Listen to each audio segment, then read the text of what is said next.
السلام علیکم۔ کتابوں کی دنیا میں خوش آمدید۔ ناہید سلطانہ اختر کے ناول زنداں میں پھول کے قسط نمبر 1 آپ کے پیش خدمت ہے۔ اس خون چکا داستان کا آغاز میں اس شام سے کرتی ہوں جو خوش رنگ چولا پہنے ہوئے تھی، مگر اس کی آستین میں خنجر چھپا ہوا تھا۔ بہتر ہوگا کہ اس خونی شام کا ذکر کرنے سے قبل میں اپنی کتاب زندگی کے اوراق پلٹوں۔ ہماری زندگی ایک دلکش سپنا تھی۔ ہمیں کوئی دکھ، کوئی غم نہیں تھا۔ ہماری کائنات ڈیڈی، ممی اور ہم 4 بہن بھائیوں پر مشتمل تھی۔ ڈیڈی سورج کی طرح روشن اور باوقار تھے، ممی چاند کی مانند تابدار اور دلکش۔ میرے بڑے بھائی عارف مجھ سے 2 سال بڑے تھے اور میرے چھوٹے جڑواں بہن بھائی حارث اور فرحین مجھ سے 8 برس چھوٹے تھے۔ ہم بہت زیادہ امیر نہیں تھے، لیکن زندگی کی سب ضروریات بآسانی پوری ہوتی تھیں۔ ہمارا گھر خاصا آرام دہ تھا۔ ڈیڈی کے پاس کار بھی تھی۔ عارف بھیا اور میں انگریزی اسکول میں پڑھتے تھے۔ ڈیڈی، ممی اور ہم 4 بہن بھائی اتنے مسرور تھے کہ ہمیں کسی اور رشتے ناطے کی ضرورت ہی محسوس نہ ہوتی تھی۔ ایک روز جب بھیا اور میں اسکول سے لوٹے تو ممی دعوت کے انتظام میں مصروف تھیں۔ اس روز ڈیڈی کا 36واں جنم دن تھا اور وہ شام کو ڈیڈی کی واپسی پر ایک چھوٹی سی تقریب کر کے انہیں سرپرائز کرنا چاہتی تھیں۔ ممی نے چند قریبی احباب کو بھی مدعو کر رکھا تھا۔ بھیا اور میں نے لاؤنج کو سجایا۔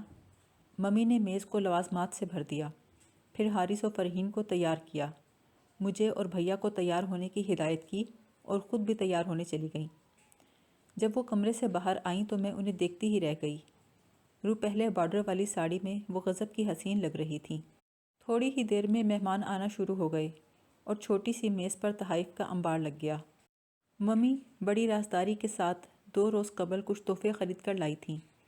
میری طرف سے ڈیڈی کے لیے ٹائی پن تھی، بھیا کی طرف سے پرفیوم۔ ممی نے اپنا تحفہ ہمیں نہیں دکھایا تھا۔ شام گہری ہو چلی تھی، سب مہمان آ چکے تھے۔ ہمارے کان ڈیڈی کی گاڑی کا ہارن سننے کو بیتاب تھے۔ ڈیڈی کے ایک بے تکلف دوست انکل سلطان نے کہا، شیریں بھابھی، کہیں ایسا تو نہیں کہ آپ آصف کو سرپرائز دینا چاہتی ہوں اور آصف اپنا برتھ ڈے کسی اور کے ساتھ منانے نکل گئے ہوں؟ ایسا ہو ہی نہیں سکتا، ممی نے پورے یقین سے کہا۔ ابھی انکل سلطان کچھ کہنے ہی والے تھے کہ باہر گاڑی کے رکنے کی آواز آئی۔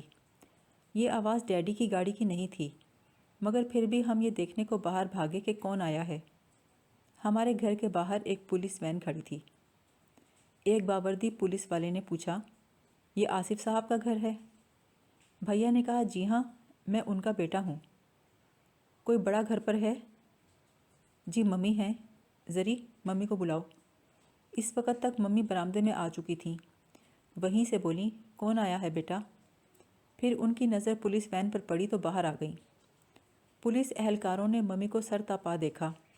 پھر ایک افسر نے پوچھا، آپ مسز آصف ہیں؟ جی ہاں۔ افسر نے مدھم آواز میں کہا، مجھے افسوس ہے مسز آصف، ہم اس وقت ایک بری خبر لے کر آپ کے پاس آئے ہیں۔ آپ کے شوہر ایک روڈ ایکسیڈنٹ میں چل بسے ہیں۔ ایک ٹرالر نے ان کی گاڑی کو کچل دیا ہے۔ آن کی آن میں ہمارا گھر ماتم کدہ بن گیا۔ میز پر کھانے پینے کا سامان سجا کا سجا رہ گیا۔ تحائف میز پر دھرے رہ گئے۔ کیک کے گرد مومی شمعیں روشن ہونے سے محروم رہ گئیں۔ ڈیڈی اپنا 36واں جنم دن منائے بغیر رخصت ہو گئے۔ وہ شام مجھ سے میرا بچپن، میری خوشیاں اور شوخیاں چھین کر لے گئی۔ آج سے پہلے مجھے موت کا کوئی تجربہ نہیں تھا۔ میں بس اتنا جانتی تھی کہ لوگ بوڑھے ہوتے ہیں پھر مر جاتے ہیں۔ میرے گمان میں بھی نہ تھا کہ موت اتنی ظالم ہو سکتی ہے کہ میرے ڈیڈی جیسے جوان، زندگی سے بھرپور انسان کو اس کے پیاروں سے چھین کر لے جا سکتی ہے۔ ڈیڈی کی موت کے بعد بھیا، ممی اور میں مسکرانا بھول گئے۔ حارث اور فرحین کی شوخیاں ہمارا دل نہ بہلا سکتیں۔ ممی ہر وقت اداس اور فکر مند رہنے لگیں۔ کبھی ممی ڈیڈی کے دفتری واجبات کے لیے اور کبھی بیمہ پالیسی کے لیے دفتروں میں دوڑتی پھرتیں۔ کبھی خط لکھنے بیٹھ جاتیں، پھر انہیں پوسٹ کرنے چلی جاتیں۔ پہلے ہم نے کبھی ممی کو خط لکھتے نہیں دیکھا تھا، لیکن اب وہ باقاعدگی سے نہ جانے کسے خط لکھتی تھیں اور مجھے یہ ذمہ داری سونپتیں کہ حارث اور فرحین کو کھلا پلا کر سلا دوں۔ میں اس کام سے نمٹ کر ان کے پاس جا بیٹھتی۔ مجھے یہ خوف رہنے لگا تھا کہیں ڈیڈی کی طرح ممی بھی ہمیں چھوڑ کر نہ چلی جائیں۔ ایک روز میں ممی کے پاس بیٹھی تھی۔ وہ کھڑکی سے باہر دیکھتے ہوئے نہ جانے کس سوچ میں گم تھی۔ میں نے کہا، ممی، اگر ہم یہ فرض کر لیں کہ ڈیڈی زندہ ہیں اور ہمارے ساتھ ہی ہیں تو شاید ہم سب اتنے اداس نہ رہیں۔ ممی نے چونک کر مجھے دیکھا اور میرے بالوں پر ہاتھ پھیرتے ہوئے بولی، بیٹا، یہ تصور کر لینے سے حقیقت جھٹلائی تو نہیں جا سکتی۔ تو پھر ہم زندہ کیسے رہ سکتے ہیں؟ میرا جی چاہتا ہے میں بھی مر جاؤں۔ ممی مجھے سینے سے لگا کر بولی، نہیں بیٹا، مایوس ہونے کی ضرورت نہیں۔ ہمیں اس طوفان سے گزرنا ہے اور بہادری سے حالات کا مقابلہ کرنا ہے۔ میں گھٹ گھٹ کر رونے لگی۔ بری بات بیٹا، رونے سے مرنے والوں کی روح کو تکلیف ہوتی ہے۔ آنسو پوچھ لو اور عہد کرو تمہیں اپنے ڈیڈی کی روح کو دکھ نہیں پہنچانا ہے، کیونکہ وہ سب سے زیادہ تم کو ہی عزیز رکھتے تھے۔ اسی وقت بھیا بھی آ گئے۔ میں نے یہ بات ان کو جتانے کے لیے کہا، ممی، ڈیڈی مجھے اس لیے زیادہ چاہتے تھے نا کہ میں آپ سے ملتی ہوں۔ زریں بیٹا، تمہاری صورت مجھ سے ضرور ملتی ہے، لیکن تم میری طرح پرعزم نہیں ہو۔ میرا تو یہ عالم تھا کہ جب کسی بات پر اڑ جاتی تو کوئی مجھے اپنا ارادہ بدلنے پر مجبور نہیں کر سکتا تھا۔ ممی نے بہت خوبصورتی سے بھیا کی موجودگی کا لحاظ رکھتے ہوئے بات کا رخ بدلا تھا۔ بھیا بولے، ممی کیا آپ بہت ضدی تھیں؟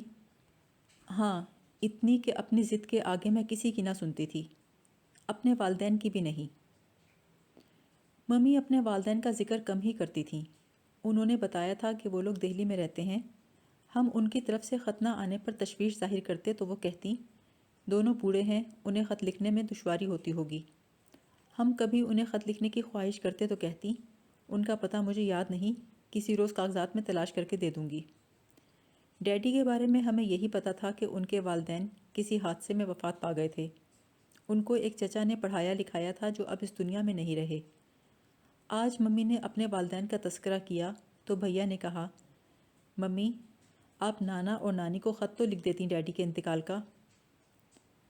لکھے ہیں بیٹا، میں نے تمہاری نانی کو کئی خط لکھے ہیں، دیکھو کب جواب دیتی ہیں وہ۔ میں جو اس بات پر حیران ہوتی تھی کہ ممی کیسی بیٹی ہیں جن کو اپنے ماں باپ کا پتہ بھی زبانی یاد نہیں، اب دل میں خدا کا شکر ادا کر رہی تھی کہ بالآخر ممی نے انہیں خط تو لکھا۔ چند دن بعد کا ذکر ہے۔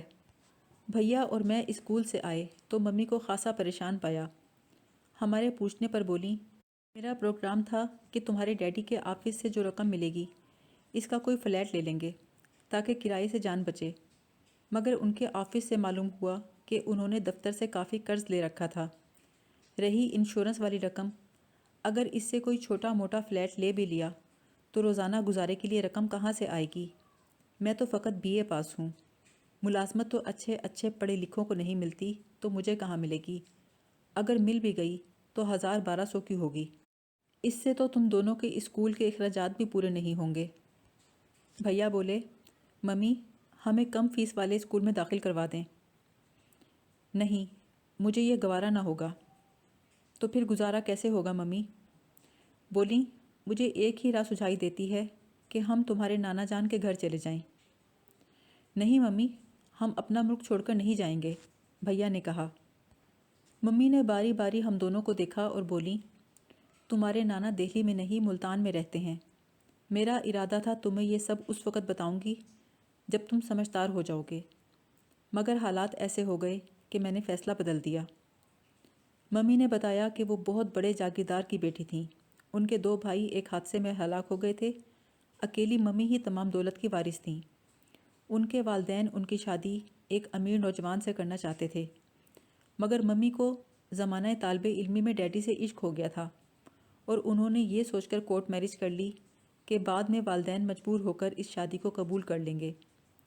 لیکن ان کے والدین نے ممی کو اپنی جائیداد سے آگ کر دیا اور ان پر اپنے گھر کے دروازے بند کر دیے۔ پھر وہ ڈیڈی کے ساتھ ایک نئے شہر میں آ بسیں۔ یہ تفصیل بتانے کے بعد ممی بولیں، ان گنت ضروریات زندگی منہ کھولے کھڑی ہیں۔ تمہاری ڈیڈی کی موت کے بعد مجھے یہی سمجھ میں آتا ہے کہ تم چاروں کو لے کر اپنے والدین کے پاس چلی جاؤں۔ امی مجھے رکھنے کو تیار ہیں انہوں نے خط کے جواب میں لکھا ہے کہ پاپا کو کینسر ہو گیا ہے۔ چونکہ وہ بہت بیمار ہیں اس لیے امی ان کو آہستہ آہستہ میرے بیوہ ہونے کی خبر سنائیں گی اور مجھے معاف کرنے کی بات کریں گی۔ اگر میرے پاپا مجھے اس گھر میں داخل ہونے کی اجازت دے دیں تو سمجھو سارے مسئلے ختم۔ ایک بار اس گھر میں داخل ہونے کے بعد میں پاپا کی اتنی خدمت گزار اور تابع دار بن کر رہوں گی کہ ان کے دل میں دوبارہ میری محبت جاگ اٹھے گی اور وہ مجھے وراثت میں میرا حق دے دیں گے۔ یعنی وہ آپ کو جائیداد سے آگ کرنے کا فیصلہ بدل دیں گے؟ بھیا نے پوچھا۔ ہاں، اور تم لوگ تصور بھی نہیں کر سکتے تمہارے نانا کتنے بڑے جاگیردار ہیں۔ ممی کی آنکھوں میں انوکھی چمک اوت کر آئی۔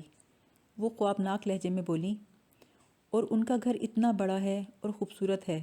گھر کیا ہے، محل ہے، 20 کمرے ہیں، وسیع و عریض لان ہیں، گیسٹ رومز ہیں، لائبریری ہے۔ کوئی انجانا اس گھر کو دیکھنے نکلے تو راستہ بھول جائے۔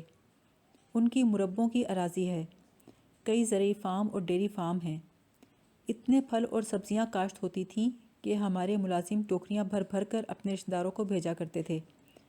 ہر ہفتے انڈوں کی پیٹیاں اور مرغیاں ہمارے گھر آتی تھیں۔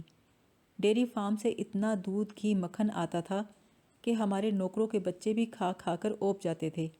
میں کیا کیا بتاؤں تم لوگوں کو، تم وہاں جاؤ گے تو تمہیں لگے گا تم بہشت میں آ گئے ہو۔ بھیا اور میں دم بخود ممی کی باتیں سنتے رہے۔ پھر چند روز کے بعد ممی نے ہمیں مشتہ سنایا کہ ہماری نانی جان کے سمجھانے بجھانے پر نانا جان ممی کی اس گھر میں واپسی پر راضی ہو گئے تھے۔ ممی کو مسرور دیکھ کر بھیا بولے، کیا آپ کو اپنے گھر جانے کی واقعی بہت خوشی ہے؟ تو کیا نہیں ہونی چاہیے؟ ممی نے الٹا سوال داغ دیا، پھر بولی، کیا تمہیں اس خیال سے خوشی نہیں ہو رہی کہ تم ایک ایسے گھر میں رہنے جا رہے ہو جس کا تم اپنے ڈیڈی کی زندگی میں تصور بھی نہیں کر سکتے تھے؟ میں نے منہ بنا کر کہا، ممی، اس گھر میں ڈیڈی کی یادیں کہاں ہوں گی؟ ممی نے ناگواری سے میری طرف دیکھا اور کہا، بچوں کو اپنی عمر سے بڑی باتیں نہیں کرنی چاہیے۔ بھیا نے میری حمایت کی، ممی، زری کی بات تو ٹھیک ہے۔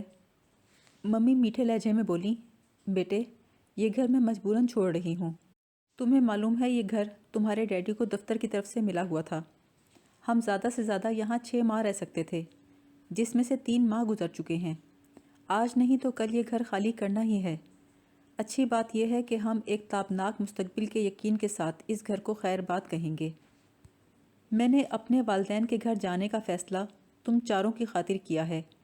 اگر میرے پاپا مجھے معاف کر دیتے ہیں تو میں ان کی جائیداد کی اکلوتی وارث قرار پاؤں گی۔ وہ اتنے بیمار ہیں کہ بس چند ماہ کے مہمان ہیں۔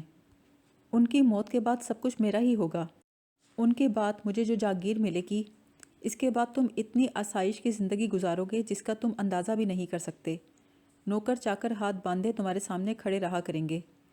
عارف اپنی خواہش کے مطابق سرجن بن سکے گا، زری ایک فیشن ڈیزائنر بن سکے گی، حارث اور فرحین کا مستقبل بھی محفوظ ہو جائے گا۔ ممی کی باتیں سن کر بھیا نے میری طرف دیکھا۔ میری آنکھوں میں یہ سوچ کر آنسو آ رہے تھے، جس گھر کے در و دیوار سے ڈیڈی کی خوشبو اور ان کی یادیں لپٹی تھیں، اسے چھوڑ کر جانا کتنا مشکل ہوگا۔ بہرحال ہم ممی کے ساتھ نانی جان کے گھر جانے کی تیاریوں میں لگ گئے۔ ممی نے گھریلو استعمال کا بیشتر سامان اونے پونے فروخت کر دیا، جس میں فرنیچر بھی شامل تھا۔ ہم چاروں کے زیادہ استعمال شدہ کپڑے اور جوتے انہوں نے اس ملازمہ کو دے دیے جو ہمارے گھر برتن جھاڑو اور کپڑوں کی دھلائی کرنے آتی تھی۔